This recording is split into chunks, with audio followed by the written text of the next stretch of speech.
Bismillahirrahmanirrahim.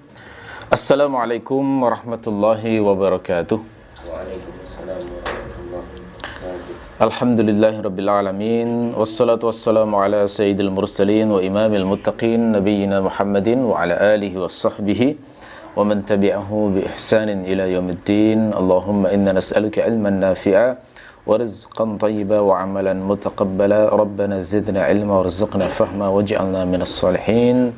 Rabbi syrah li sadri wa yassir li amri wa hlul 'uqdatam min lisani yafqahu qawli, amma ba'd. Baik saudaraku, ikhwani wa akhwati fid din, rahimakumullah. Kita sekarang membahas tafsir surah An-Nazi'at ayat 34 hingga 41. Kita baca bersama-sama. A'udzu billahi minasy syaithanir rajim. A'udzu billahi minasyaitonir rajim. Bismillahirrahmanirrahim. Bismillahirrahmanirrahim. فإذا جاءت الطامة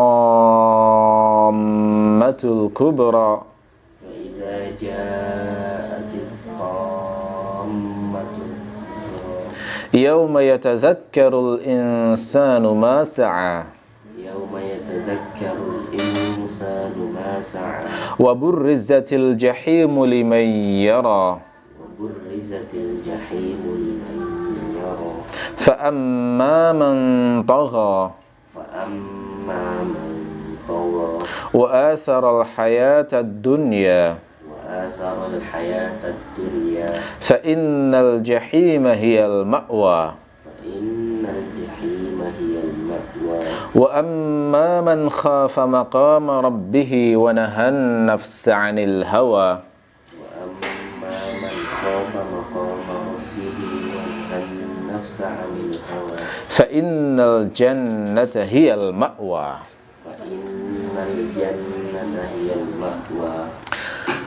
Kata fa pada kata fa'idza ja'atit tammatul kubra itu dinamakan fa tarattub atau fa tafri' yang menunjukkan bahwa kejadian sesudahnya adalah konsekuensi dari apa yang disampaikan sebelumnya. Karena kejadian yang akan diceritakan setelah fa ini adalah kejadian kiamat, ya, maka ini bermakna berarti kiamat itu adalah konsekuensi pasti setelah Allah menjelaskan tanda-tanda kekuasaannya di alam semesta ini. Jadi sebelumnya kita akan membahas tafsir A'antum asyaddu khalqan amis sama' dan lain sebagainya, ditutup ayat mata'an lakum wa li'an'amikum.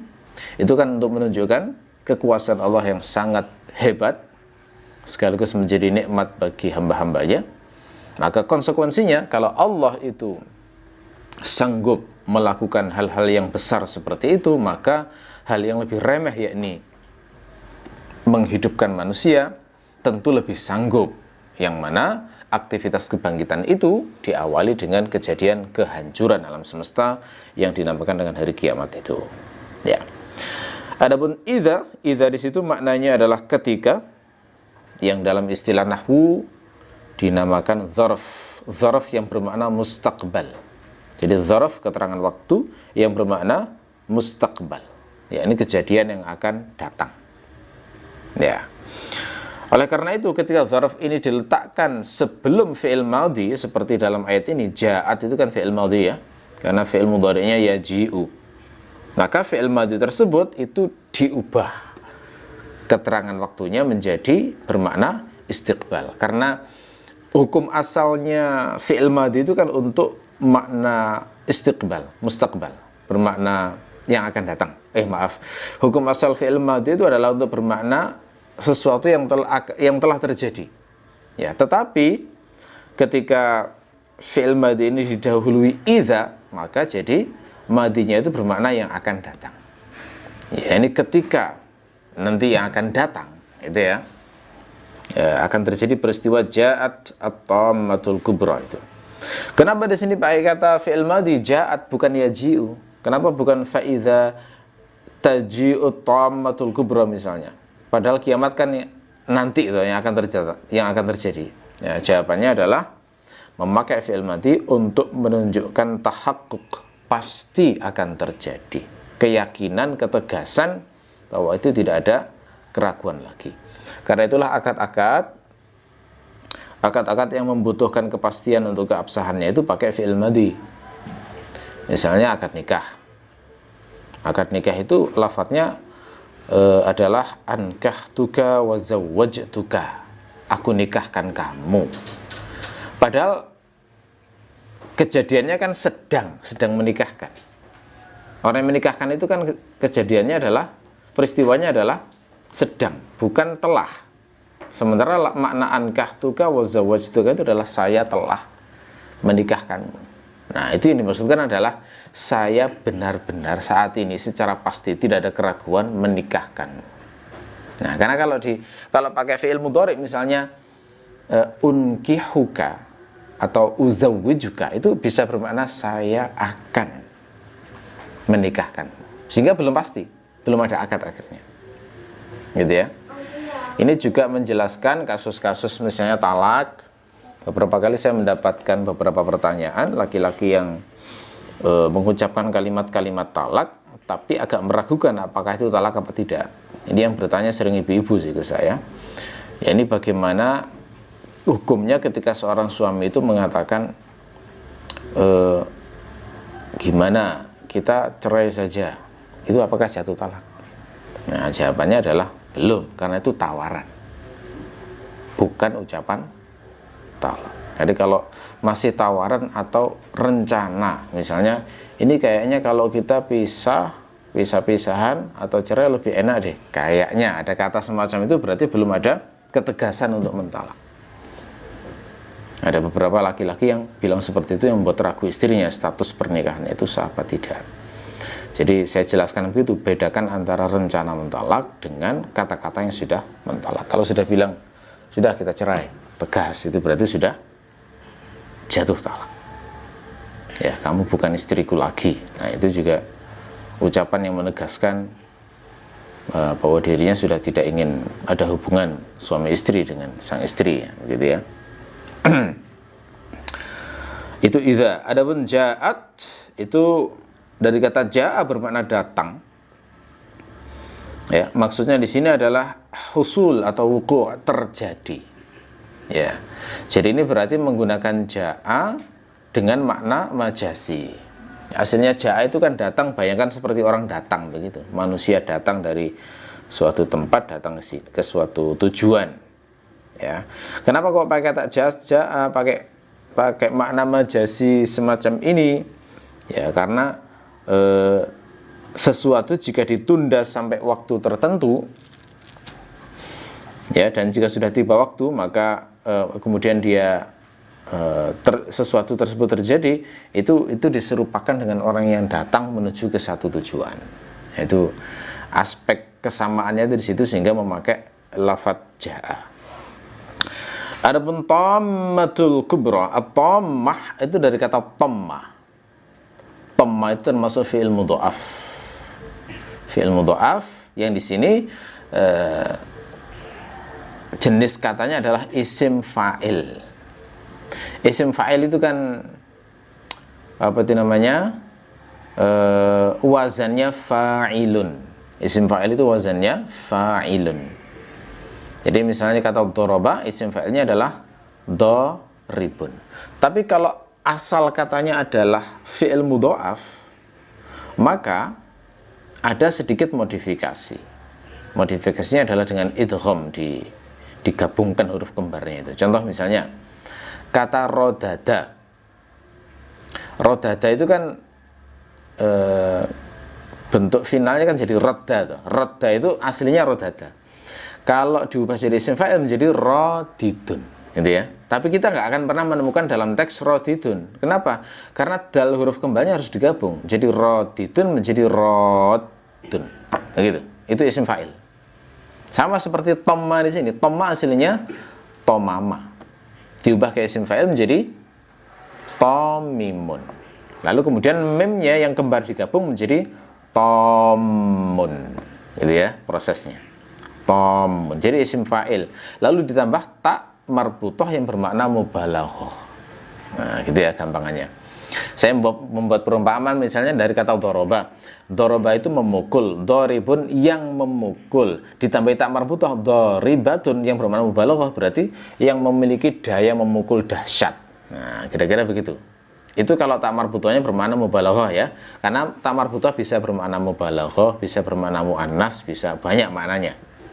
Ya, seperti allamah itu tak marbutoh yang bermakna mubalaghah.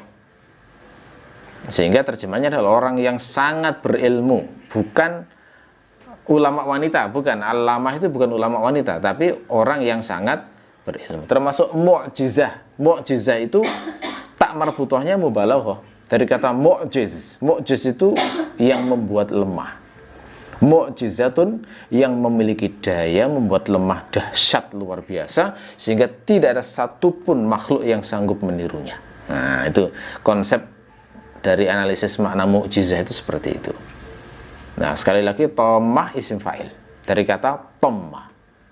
Tomimun jadi tomun, kemudian dikasih tak marbutah yang bermakna mubalaghah menjadi tommatun, at-tammah.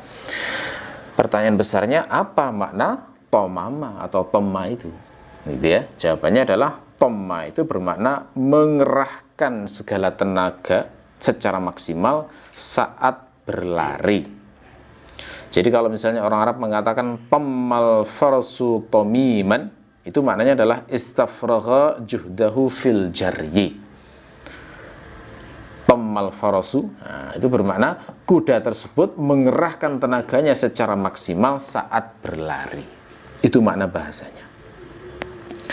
Bisa juga bermakna mendominasi dan mengalahkan segala sesuatu. Itu biasanya digunakan untuk konteks misalnya tommal ma'u, airnya itu mendominasi segala hal sehingga menghancurkan segala apapun yang dilewatinya. Nah, itu tomma yang bermakna mendominasi. Nah, orang Arab itu kalau menyebut bencana itu pakai kata tommah. Asobathu tommah, itu terjemahnya adalah orang tersebut ditimpa bencana. Gitu ya. Mengapa? Karena bencana itu, ya, kenapa dipakai kata tommah? Karena dia itu mengerahkan segala potensi merusaknya sehingga tidak bisa ditanggung manusia. Gitu ya. Jadi bencana itu mengerahkan segala potensi merusaknya sehingga tidak bisa ditanggung manusia. Kiamat itu juga dinamakan tommah sebagai bencana terbesar yang pernah dialami oleh manusia, karena kiamat itu mengerahkan segala potensinya untuk menimbulkan bencana dahsyat yang tiada tara. Nah, itu ya. Itu analisis maknanya, nyambungnya dari makna bahasa tommah sampai ke kiamat itu seperti apa. Umumnya orang Arab memahami kalau disebut tommah ya sudah maknanya bencana, itu aja, gampang mudahnya. Cuma di sini nanti kata tommah itu disifati kubro untuk menunjukkan tidak ada bencana yang lebih dahsyat daripada kiamat tersebut. Nah, kiamat itu oleh Allah dalam Al-Quran memang diberi nama yang macam-macam ya. Kadang disebut tommah seperti dalam ayat ini. Kadang disebut sorikhah, dari kata sorokhah berteriak. Itu berarti menonjolkan suaranya seperti teriakan mengerikan, memekakkan telinga. Nah, sehingga dinamakan sorikhah. Kadang dinamakan qari'ah. Qari'ah dari kata qara'a. Qara'a itu penggegar gitu ya, membuat jantung berdebar keras, seperti orang yang mengetuk pintu, suaranya sangat keras, dor dor dor, dor gitu ya. Itu qara'a. Ya, kadang disebut rajifah seperti yang kita bahas pada ayat sebelumnya. Rajifah. Nah, itu karena memang menggetarkan hati, membuat orang menjadi berdetak keras jantungnya karena mengetahui peristiwa tersebut. Nah, di ayat ini itu kiamat pakai kata tommah karena daya hancurnya itu seakan-akan melepaskan seluruh energi yang dimiliki sehingga bencana tersebut tidak tertahankan dan tidak ada satupun makhluk yang bisa menanggungnya. Nah, kata at-tammah itu disifati dengan sifat al-kubra. Kubra itu adalah isim tafdil dari kata akbar. Nah, akbar itu kan maknanya yang paling besar. Jadi kubro itu berarti bencana yang paling besar, berarti tidak ada lagi bencana yang lebih besar daripada hari kiamat. Gitu ya. Itu penggunaan maksud ada kata kubro itu untuk memberi makna yang seperti itu. Jadi semua bencana yang pernah dialami manusia itu nggak ada apa-apanya dibandingkan kiamat. Seakan-akan begitu ya. Dan Allah itu menunjukkan kepada kita sejumlah bencana yang kita itu melihat sendiri atau diceritai orang lain atau sejarah di masa lalu supaya bisa menggambarkan sedahsyat apa hari kiamat itu ketika dibandingkan dengan bencana-bencana itu. Tentu berarti lebih dahsyat dari bencana Krakatau misalnya, letusan Krakatau. Padahal Krakatau itu menurut sejarah ya sudah cukup ngeri itu ya. Itu dia meletus bulan Agustus tahun 1883. Jadi sudah 100 tahun lebih yang lalu ya. Itu infonya itu letusan Gunung Krakatau itu terdengar sampai ribuan kilometer. Jadi 1000 kilometer itu kan kira-kira Banyuwangi, Jakarta kira-kira gitu ya. Itu kalikan 3 terdengar itu, bayangkan. Terdengar sampai ribuan kilometer. Sampai Sri Lanka dan Australia itu mendengar itu. Letusan Krakatau. Catatan sejarah itu seperti itu. Abu erupsinya Krakatau itu saking banyak itu sampai membuat area sekitar Gunung Krakatau itu menjadi gelap selama 3 hari 3 malam. Jadi kayak malam terus itu. Malam terus karena matahari tertutup oleh awan abu erupsi itu. Dan pengaruh abu ini bukan hanya di area sekitar Krakatau, karena dia ketiup angin akhirnya mendunia. Jadi terbang ke seluruh dunia sampai akhirnya mempengaruhi suhu bumi. Jadi catatan sejarah itu menyebut suhu bumi akhirnya turun 1,2 derajat Celcius selama 5 tahun gara-gara letusan Gunung Krakatau. Ya. Kemudian letusan itu juga menimbulkan tsunami. Jadi laut yang terkena yang meledak itu entah itu karena longsorannya atau apa, kemudian akhirnya menimbulkan tsunami yang tingginya sampai 30-an meter. Jadi kalau rumah itu kan umumnya 3 meter ya. Tingginya rumah itu rata-rata kan 3 meter, itu kalikan 10, itu bayangkan gelombang laut setinggi itu ya. Sehingga ketika menyapu daratan sudah bisa kita bayangkan berapa banyak korban jiwa ya, sekitar 30 ribuan lebih orang tewas karena letusan Gunung Krakatau. Nah, kiamat ribuan kali atau bahkan mungkin jutaan kali lebih dahsyat daripada letusan Gunung Krakatau. Di Indonesia kita dikasih ayat tsunami ya, tsunami. Meskipun kita bukan orang Aceh, tapi kan diberitakan di sana, kita bisa tahu seperti apa gambarannya kira-kira dahsyatnya bencana tsunami. Ini kan terjadi di bulan Desember 2004 dulu. Itu saya masih ingat, waktu itu saya 2004 itu berarti masih kuliah, zamannya kuliah. Semester berapa 2004 itu? Kira-kira semester 6 ya, kira-kira semester 6. Karena saya masuk 2001, angkatan 2001. Jadi diceritakan kan waktu itu hari Minggu, ya nggak ada tanda apa-apa ya, tiba-tiba terjadi gempa yang sangat keras guncangannya, 9 skala Richter lebih, itu kan ya keras banget ya.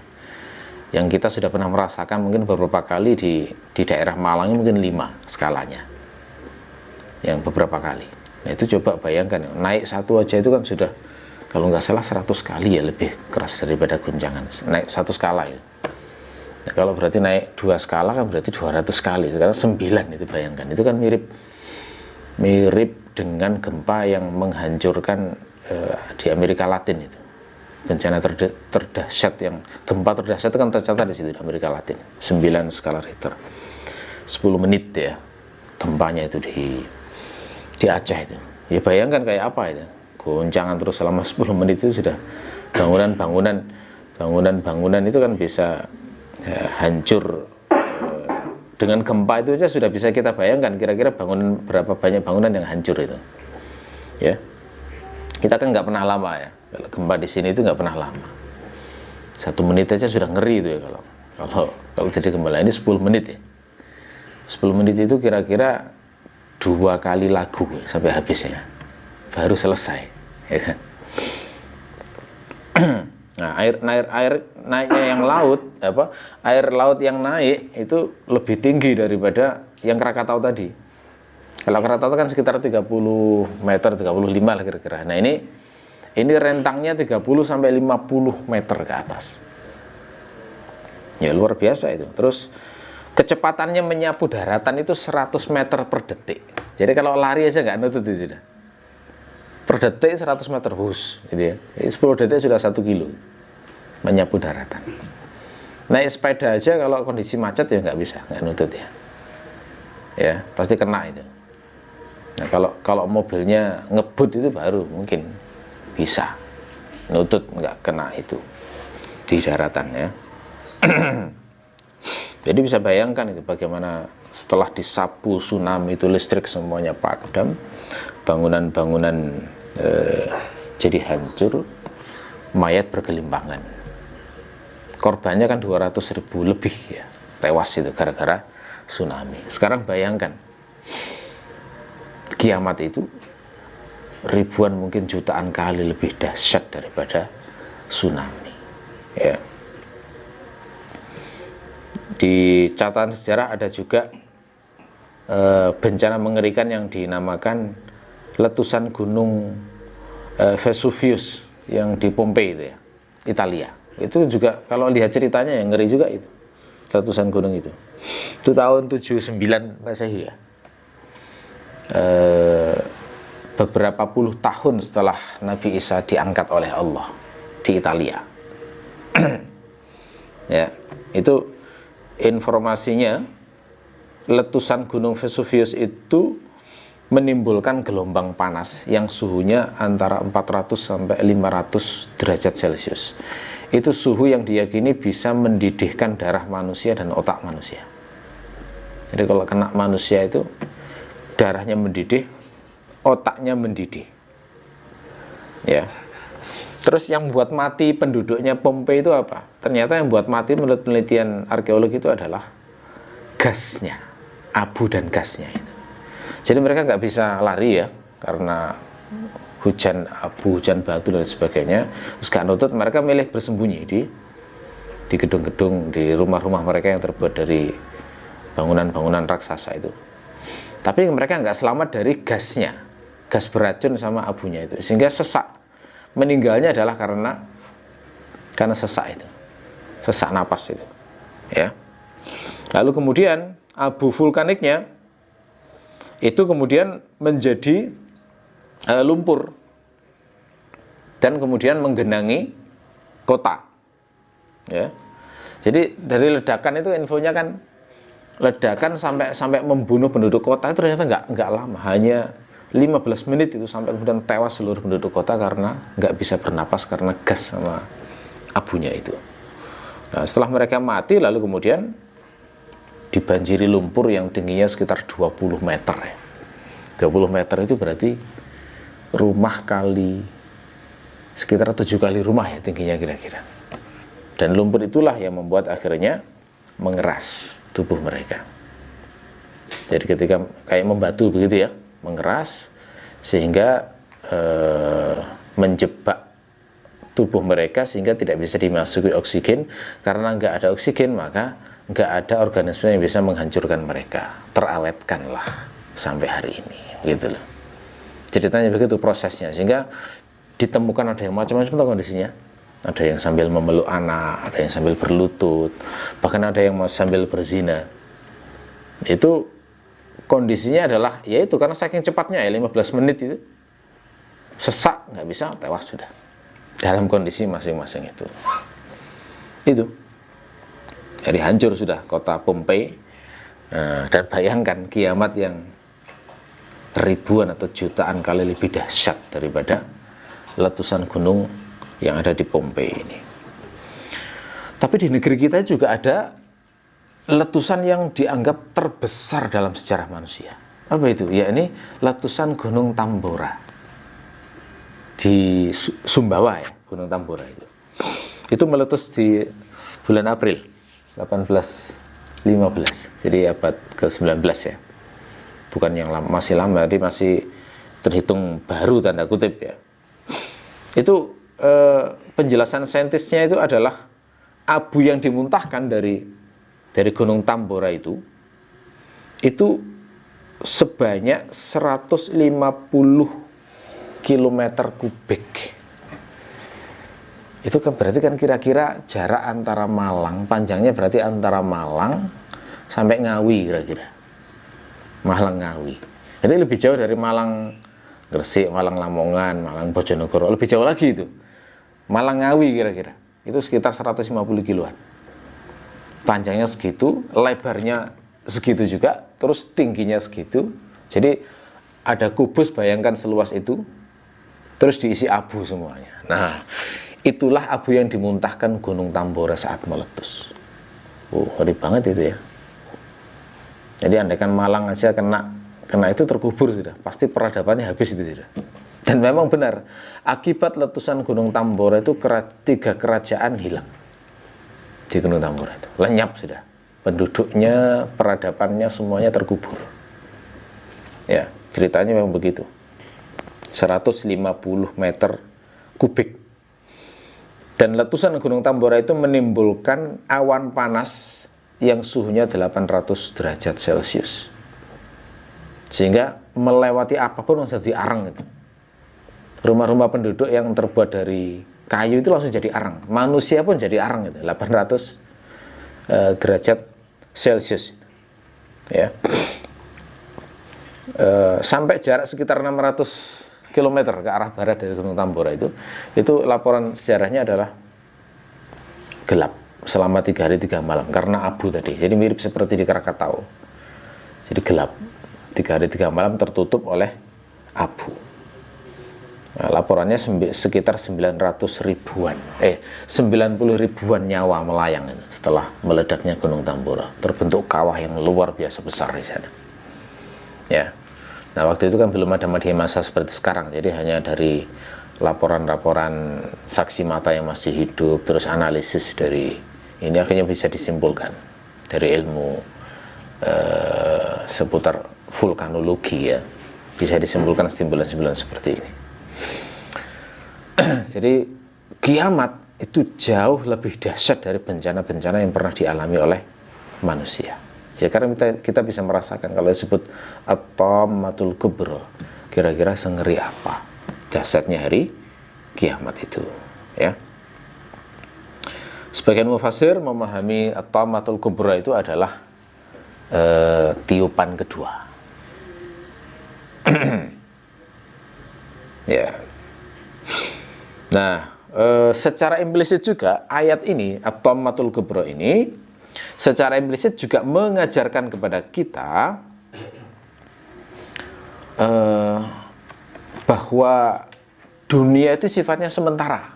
Gimana logikanya? Iya, karena sebelumnya kan ayat-ayat sebelumnya Allah itu menjelaskan berbagai nikmat yang menunjukkan kekuasaan Allah, ditutup ayat mata'al lakum wa li'an'amikum, sebagai kenikmatan untuk kalian dan hewan ternak kalian. Tapi kemudian disusul fa'idza ja'atit tammatul kubra, akan datang tapi nanti hari kiamat. Artinya semua hal yang diberikan Allah di dunia itu sifatnya sementara dan ada akhirnya. Makanya jangan sampai dijadikan tujuan hidup, seakan-akan begitu ya, karena akan berakhir juga. Ini meskipun ayatnya hanya fa'idza ja'atit tammatul kubra, tapi secara implisit juga mengajarkan kepada kita tentang hidup zuhud. Karena semuanya pasti sementara. Jangan pernah mengagungkan sesuatu yang sementara, tapi jadikan dia menurut fungsinya. Kekayaan itu sementara, kekuatan tubuh juga sementara, kejayaan duniawi juga ada waktunya, kecantikan itu sementara, popularitas juga sementara. Semuanya sementara. Nggak ada duniawi itu yang sifatnya terus-menerus. Bahkan juara pun juga sementara. Ada orang juara tinju selama bertahun-tahun, nanti pasti akan dikalahkan oleh juara yang baru. Ada orang satu klub juara sepak bola dalam satu musim, beberapa musim, pasti nanti akan dikalahkan itu. Ya, jadi pokoknya intinya semua hal yang duniawi nggak ada yang permanen, semuanya pasti sementara. Yauma yatadzakkarul insanu ma sa'a.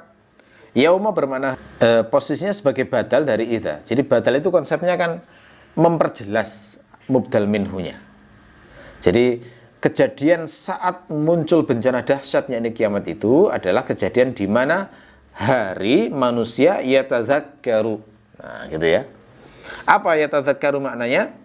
Yatadzakkaru dari kata tadzakkara. Tadzakkara itu terjemahannya teringat. Terjemahannya teringat. Tapi dari sisi analisis bahasa yang lebih dalam, tadzakkara itu dari kata zakkara. Zakkara itu mengingatkan atau membuat ingat. Zakkara itu mengingatkan atau membuat ingat. Lalu tadzakkara itu mutawaahnya, mutawiknya, dampaknya, efeknya. Setelah dibuat ingat, menjadi ingat. Jadi tadzakkara itu menjadi ingat setelah sebelumnya diingatkan. Nah, secara implisit berarti makna ya tadzakkaru ini, manusia yang ingat ini itu sebelumnya lupa. Nah, itu diingatkan oleh Allah. Dengan cara apa? Dengan cara ditunjukkan semua catatan amalnya, baru kemudian akhirnya dia mengingat semua hal yang besar maupun kecil, perbuatan baik maupun perbuatan buruk. Jadi akan tiba pada suatu masa nanti saat di hari penghisapan itu, kita akan mengingat semua perbuatan kita, baik maupun buruk, terang-terangan maupun sembunyi-sembunyi, karena ditunjukkan catatan amalnya. Saat ini kalau kita ditanya apa yang kau lakukan selama usia 16 tahun, mungkin lupa. Tapi nanti di akhirat semuanya ingat detail-detailnya, baik maupun perbuatan buruk. Itu maksud yauma yatadzakkaru. Yatadzakkaru. Yatadzakkarul insanu, manusia, alif lamnya adalah jinsiyah, menunjukkan jenis. Ma sa'a, ma-nya adalah mausulah, bermakna allazi. Jadi bisa diganti yauma yatadzakkarul insanu allazi sa'a, gitu ya. Bisa juga difahami sebagai masdariyah. Jadi kalau masdariyah berarti mengasumsikan kata sesudahnya sebagai masdar. Masdar muawwal istilahnya. Nah, dari kata yatadzakkaru ini kita juga seakan-akan diingatkan nikmatnya Allah tentang nikmat lupa. Jadi lupa itu bisa menjadi ujian sekaligus nikmat, ya. Jadi ujian itu kalau misalnya kita pas membutuhkan sesuatu supaya ingat, terus dibuat lupa, itu kan diuji berarti. Kalau kita lupa sesuatu yang sangat kita butuhkan kan akhirnya susah juga ya, susah.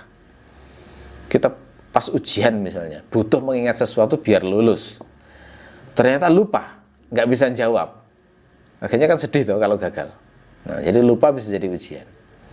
Tapi justru dalam banyak hal lupa itu rahmat, kasih sayangnya Allah. Kenapa? Kalau nggak lupa, tambah sedih kita. Kenapa? Karena kita mengalami peristiwa-peristiwa yang bermacam-macam. Kadang kita mengalami peristiwa yang memalukan. Nah, kalau kita itu teringat sesuatu yang memalukan, kan tidak enak rasanya, apalagi sering, gitu ya. Kita teringat sesuatu pengalaman yang traumatis, misalnya dibentak-bentak orang, itu kan traumatis ya. Nah, itu kalau teringat terus susah, gitu ya. Persaksian beberapa wanita yang dilecehkan, yang di berita-berita, itu kan traumatis ya. Itu kalau ingat terus nggak bisa hidup dia, nggak bisa move on. Tapi kalau dibuat lupa bisa melupakan itu ya, itu rahmat Allah. Jadi lupa itu bisa menjadi rahmat dalam momen-momen seperti itu. Makanya hikmah Allah berkehendak membuat manusia itu kadang ingat, kadang lupa, itu ya ada maknanya. Saat ingat itu ada ujiannya, ada nikmatnya. Saat lupa itu juga ada ujiannya, juga ada rahmatnya, ya. Teringat sesuatu yang menakutkan, takut banget, gitu ya. Itu kalau ingat terus ya hidupnya itu akhirnya teringat, takut terus, gitu ya. Jadi nggak bisa melakukan banyak hal, nggak bisa konsentrasi melakukan banyak hal, ya. Nah, tapi di akhirat kelupaan itu sudah diangkat. Jadi semua orang jadi ingat. Bayangkan itu kira-kira betapa galaunya ya manusia di hari itu yang tahu mengingat semua kebaikan dan keburukannya. Kalau pas mengingat kebaikannya senang, tapi pas keburukannya ini yang buat jadi was-was betul. Ini cukup nggak ya amalku ini? Nggak. Nanti belum dikurangi kezaliman-kezaliman yang belum kubayarkan misalnya amalku. Cukup nggak ini untuk membuat masuk ke surga? Itu galau dan resah luar biasa itu nanti di hari yauma yatadzakkarul insanu ma sa'a. Sa'a diterjemahkan mengusahakan ya, melakukan. Ya. Wa burrizatil jahimu liman yara. Burriza itu bermakna uzhira, menampakkan. Jadi ditampakkan sampai level tidak tersembunyi bagi siapapun. Itu makna burriza. Ya. Orang Arab menyebut orang yang melakukan perang tanding sebelum perang resmi itu dinamakan mubariz. Mubariz istilahnya. Kenapa? Karena dia menampakkan diri, mengeluarkan diri dari barisan pasukan sehingga bisa dilihat oleh kedua belah pihak. Nah, dia. Jadi burriza itu konotasinya begitu kalau orang Arab membayangkannya. Tampakkan dari sesuatu yang sebelumnya masih samar. Ditampakkan. Kenapa kok pakai kata burriza? Kok enggak dijelaskan siapa pelakunya? Siapa yang menampakkan? Itu kan enggak dijelaskan di sini ya. Nah, keterangan Ibnu Asyur, karena yang penting adalah kejadian ditampakkannya. Itu siapa yang menampakkan bukan informasi yang penting. Karena tujuannya adalah memberikan mau'izah, gitu ya. Al-jahim itu maknanya adalah narun muhriqah. Api yang membakar yang sangat besar, al-azimah, yang sangat besar di dalam lubang yang dalam. Jadi kalau disebut jahim itu makna bahasanya bayangkan gitu, ada api yang besar yang membakar terletak dalam lubang yang sangat dalam. Itu jahim. Yang dimaksud di sini adalah jahannam tentu saja, yakni neraka jahannam. Wa burrizatil jahimu, dan dari neraka jahanam itu ditampakkan sehingga tidak ada seorang pun yang tidak melihatnya. Liman yara, bagi orang yang melihatnya. Maksudnya semua akan melihatnya. Mukmin maupun kafir akan melihat neraka itu nanti. Semuanya akan melihat. Kenapa mukmin juga diperlihatkan? Mukmin diperlihatkan neraka supaya tampak besarnya nikmat Allah ketika Allah menyelamatkan mereka dari neraka. Orang kafir ditampakkan, jelas tujuannya adalah menambah siksaan perasaan mereka sebelum benar-benar dijebloskan ke dalam neraka. Itu ya, wa burrizatil jahimu liman yara. Fa amma man tagha. Nah, fa-nya di situ adalah fa jawab dari kata fa idza ja'atit tammatul kubra. Ya, jadi ketika fa-nya kan, idzanya kan mengandung makna syarat itu.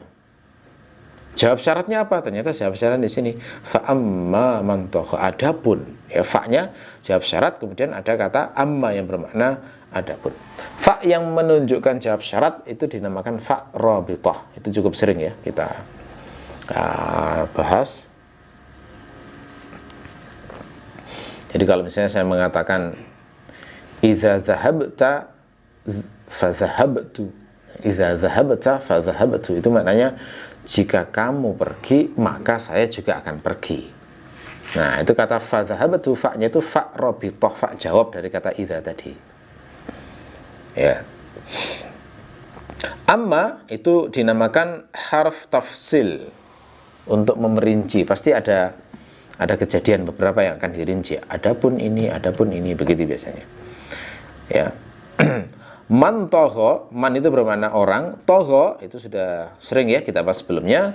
Makna tagha itu adalah tajawuzul haddi fi adamil iktirath bi haqqil ghair wal kibru.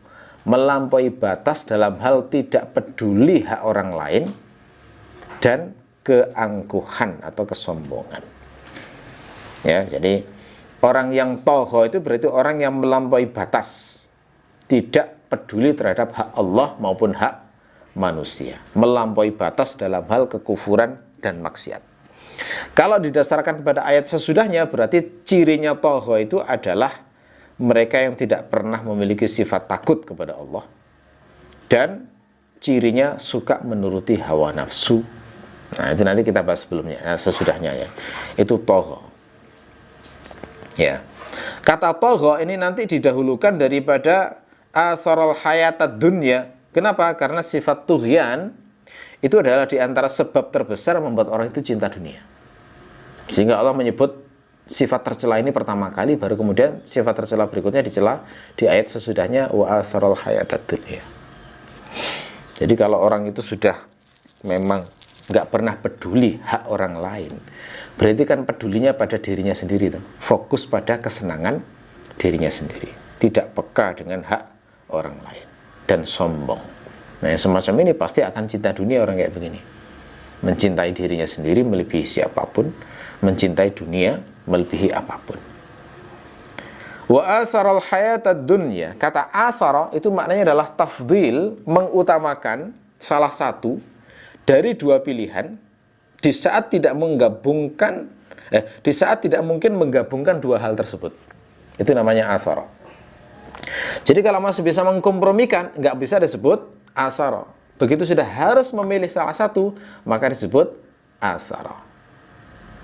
Makanya ketika seorang sahabat itu didatangi seorang miskin, hanya punya makanan yang cukup untuk satu orang, itu sahabat ini memilih untuk memberikan makanan itu pada orang miskin, dirinya nggak makan.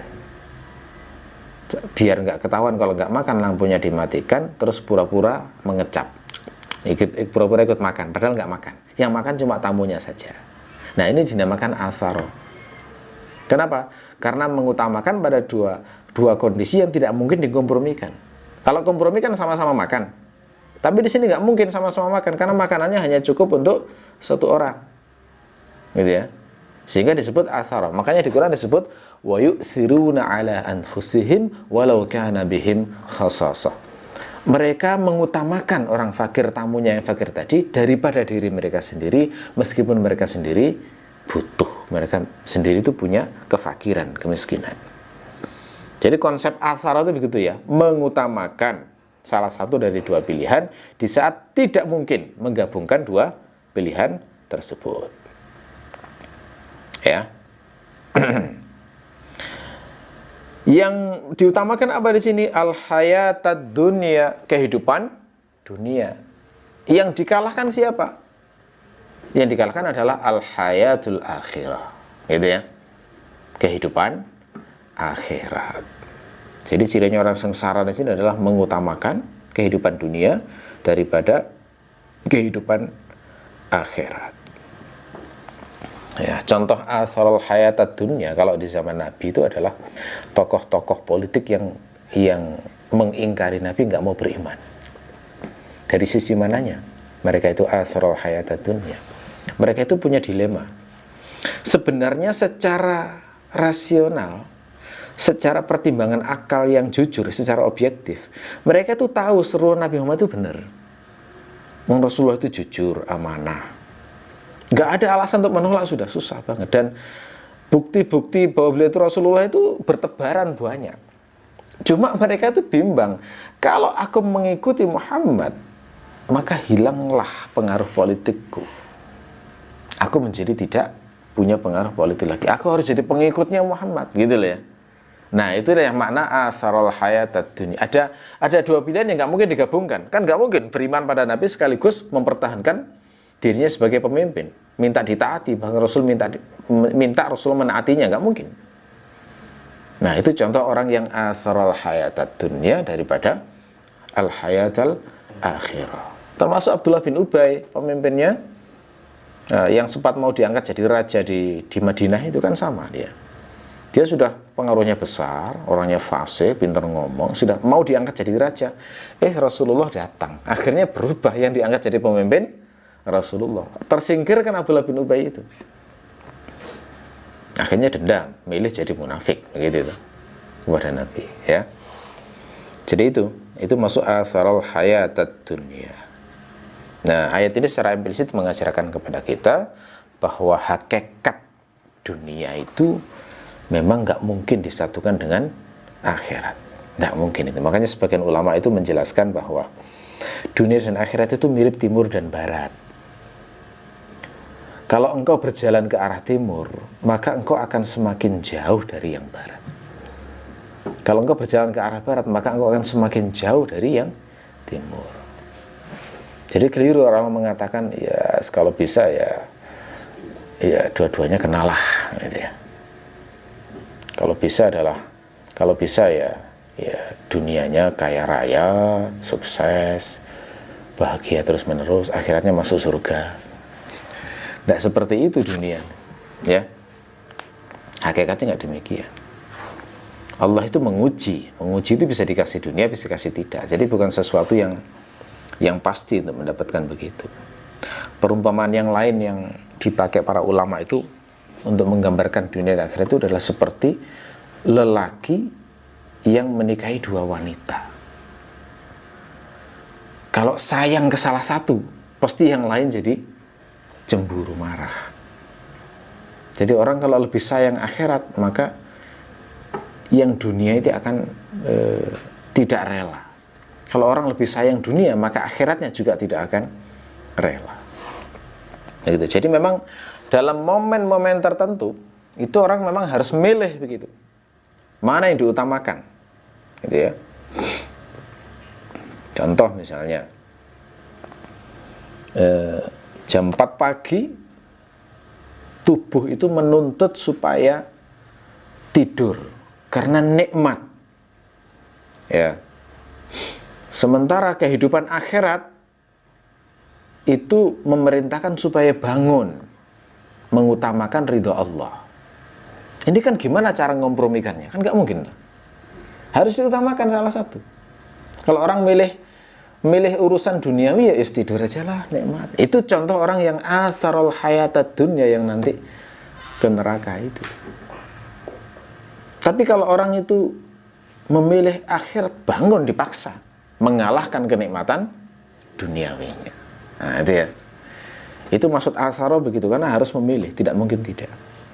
Nah tapi ada orang yang memang lebih memilih kehidupan dunia, meskipun secara nggak sadar ya. Contoh yang memilih kehidupan dunia ya kayak tadi.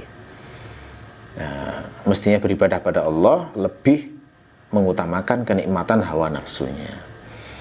Ada orang yang demi punya rumah dan mobil rela bergelimang dengan uang-uang riba. Itu kan contoh mengutamakan dunia daripada akhirat. Nah, sudahlah, biar kelihatan punya rumah, biar kelihatan punya mobil, biar kelihatan sukses, meskipun riba ditabrak juga. Itu contoh mengutamakan dunia daripada ridho Allah. Ya. Ya, mengaku beriman pada Allah dan hari akhir, tapi sumber dayanya semuanya dikerahkan untuk merealisasikan kenyamanan dirinya semaksimal mungkin. Ini juga menunjukkan asarul hayatad dunia. Tidak mengutamakan akhirat. Contoh lagi misalnya, kalau diajak amal soleh pelit, bayar zakat sulit, sedekah sulit, silaturahmi berat, beli buku-buku untuk menambah ilmu berusaha berat, ya, mendidik anak, bayar anak untuk tahfidz, untuk mondok, untuk pendidikan yang sifatnya untuk mensalehkan anak berat. Tapi kalau sekali makan ke warung yang mahal habis jutaan santai, itu kan contoh asarul hayatad dunya. Ya, hal-hal kayak begitu itu kadang nggak terasa. Rekreasi meskipun habis jutaan enteng, kan ya keliru itu. Harusnya mengutamakan akhirat daripada dunia. Ya. Tapi ayat asarul hayatad dunya ini jangan sampai dipahami haram menikmati hal-hal duniawi. Batasnya di mana berarti? Nah, batasnya begini. Menikmati bagian dunia yang diberikan Allah kepada kita secara wajar, ya, secara wajar, tidak sampai levelnya mengalahkan akhirat, tidak sampai melanggar yang haram. Nah, itu tidak dinamakan mengutamakan dunia. Batasnya itu aja sebenarnya, sederhana aja. Pokoknya nggak sampai melakukan yang haram. Itu berarti termasuk hal yang diizinkan. Itulah makna ayat yang berbunyi wabtaghi fima atakallahu, carilah apa yang diberikan kepada kalian, carilah akhirat kalian, wala tansa nasibaka minad dunya. Janganlah kalian melupakan bagian kalian dari dunia itu. Itu maknanya adalah boleh menikmati bagian dunia secara wajar yang levelnya nggak sampai mengalahkan akhirat kita. Jadi makan sampai kenyang itu boleh, itu tidak dinamakan asarul hayatad dunya. Kenapa? karena rezeki makan Allah yang memberi. Yang nggak boleh adalah demi bisa makan kenyang mencuri makanan orang lain. Nah, itu yang menjadi, itu mengutamakan asarul hayatat dunia. Makan sebagainya nggak masalah. Makan sesekali pengen makan makanan tertentu yang enak, kalau itu dari harta yang halal milik kita, itu tidak tercela. Itu termasuk mengamalkan ayat wala tansa nasibaka minad dunya. Menggauli istri yang sah misalnya, itu juga tidak dikatakan asarul hayatat dunia. Membangun rumah lebih artistik begitu misalnya ya, tapi dari hartanya sendiri, itu tidak mengutamakan akhirnya. Jadi enggak sampai nabrak-nabrak, sampai utang orang lain lalu nggak dibayar, lalu kemudian pinjam uang bank, itu yang dinamakan asarul hayatat dunya, demi kenikmatan duniawinya sampai mengorbankan akhiratnya. Jadi harus ngerti ya batasannya ya. Asarul hayatat dunya itu adalah orang yang demi memenuhi hawa nafsunya sampai menabrak yang haram. Standarnya begitu. Jadi selama mubah maka tidak dikatakan asarul hayatat dunya. Ancamannya bagaimana? Fa innal jahima hiyal ma'wa. Maka fa-nya itu jawab dari amma ya. Maka sesungguhnya neraka jahanam itu adalah ma'wa. Ma'wa dari kata awa. Awa itu makna bahasanya kembali. Ma'wa isim makannya. Jadi ma'wa itu tempat kembali. Tempat kembali yang sifatnya permanen. Nah, itu ma'wa. Kalau ingin mengerti bagaimana orang Arab jahiliyah memahami makna ma'wa, maka bayangkan sebuah tempat yang nyaman, yang kita selalu berpikir ke sana saat capek dan ingin istirahat, atau pengen berlindung saat panas dan hujan. Nah, tempat itulah yang dinamakan ma'wa. Ma'wa itu tempat yang kita selalu berpikir ke sana untuk berlindung atau beristirahat saat kita capek dan letih. Nah, itu kalau manusia ya. Kalau hewan, ma'wa itu ya misalnya seperti gua. Gua bagi singa itu ma'wa. Kenapa? Karena kalau pas hujan dia datang ke situ kembali. Kalau pas mau tidur malam hari dia datang ke sana untuk kembali. Atau lubang-lubang liang hewan, itu juga disebut ma'wa bagi hewan. Karena tempat kembalinya setelah dia beraktivitas sepanjang hari, letih. Itu ma'wa. Nah, sekarang bayangkan kalau neraka dijadikan ma'wa. Itu maknanya kalau bagi orang kafir kan ada sedikit unsur istihza ya. Ada sedikit ejekan ya. Tempat nyamanmu ya ini. Neraka ini gitu loh ya. Ada unsur sedikit ada ejekan kepada orang-orang kafir yang melanggar larangan Allah. Karena memang tempat kembali di akhirat cuma dua. Kalau enggak surga, neraka. Ya. Setelah itu Allah menjelaskan kebalikannya. Wa amma man khafa maqama rabbih wa nahan nafsa 'anil hawa. Adapun orang yang takut maqama rabbih, ya khafa takut ya sudah cukup populer. Maqam itu mana bahasanya adalah tempat berdiri dari kata qoma. Ya, ini maksud di sini adalah tempat berdiri, momen di mana seorang hamba itu dihisab di sisi Allah. Berarti cirinya orang yang bahagia, cirinya orang saleh itu salah satu yang menonjol adalah senantiasa merisaukan momen saat dia berdiri di hadapan Allah. Gimana nanti kalau aku ditanya? Berdirinya aja sudah sengsara ya. Karena kita berdiri 1 jam aja rasanya tersiksa luar biasa. Terus gimana berdiri di saat penghisapan yang lamanya itu sehari selama 50.000 tahun? Itu kan lebih ngeri ya. Terus ditanya lagi. Kalau di Indonesia pengadilan enak, terdakwa duduk bisa senyum-senyum, bisa say hello. Di sana berdiri di akhirat nanti dengan matahari yang panas demikian seperti itu. Ya, nah itu orang beriman yang cirinya orang saleh adalah takut kondisi semacam itu, yang secara otomatis berarti kalau takut kondisi itu berarti dia punya sifat takut kepada Allah. Orang bisa takut kepada Allah berarti kalau mengenal Allah. Jadi kuncinya bisa punya perasaan takut ini adalah semakin memperdalam pengetahuan tentang Allah. Ma'rifatullahnya sangat tinggi. Nah, kata khafa maqama rabbih itu adalah muqabil man tagha. Jadi lawannya tagha gitu loh. Berarti cirinya tagha itu enggak takut Allah, makanya gitu. Enggak pernah takut hari penghisapan. Lawannya adalah orang yang takut hari penghisaban. Adapun nahan nafsa 'anil hawa itu muqabilnya asarul hayatad dunya. Jadi orang yang cirinya selamat itu bukan orang yang mengutamakan dunia daripada akhirat, sebaliknya dia cirinya adalah menahan hawa nafsunya. Nah, makanya begitu. Ya. Berarti rumus biar tidak tergolong taghin dan asrul hayatad dunya adalah pertama memiliki khauf terhadap Allah, yang kedua adalah mengontrol hawa nafsu. Itu aja. Ya.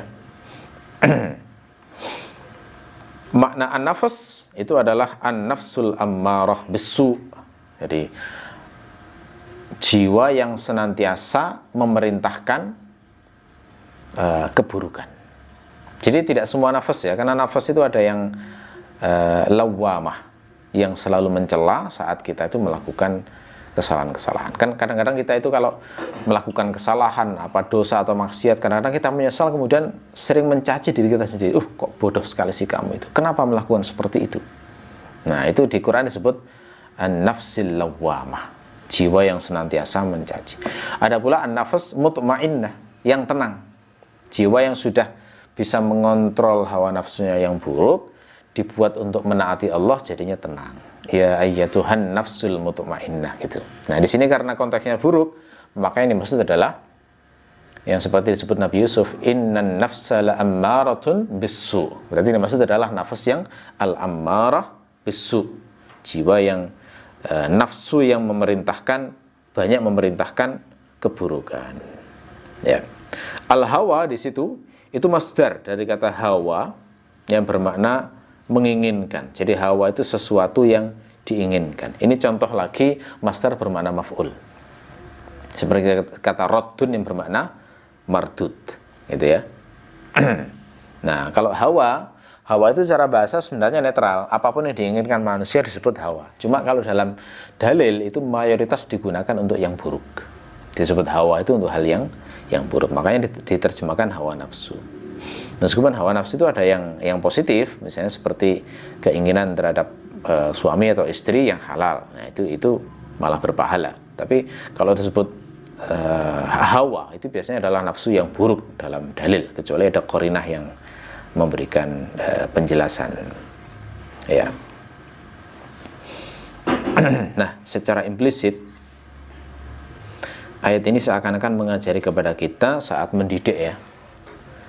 Saat mendidik itu berarti memang benar bahwa seorang orang tua itu tidak boleh selalu menuruti keinginan anak. Karena keinginan itu hawa.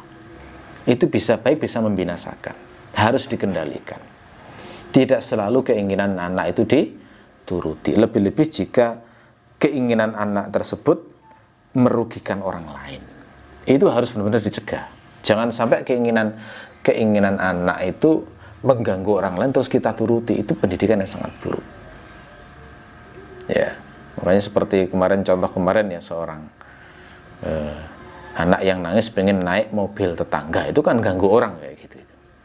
Itu memang harus dicegah. Ya.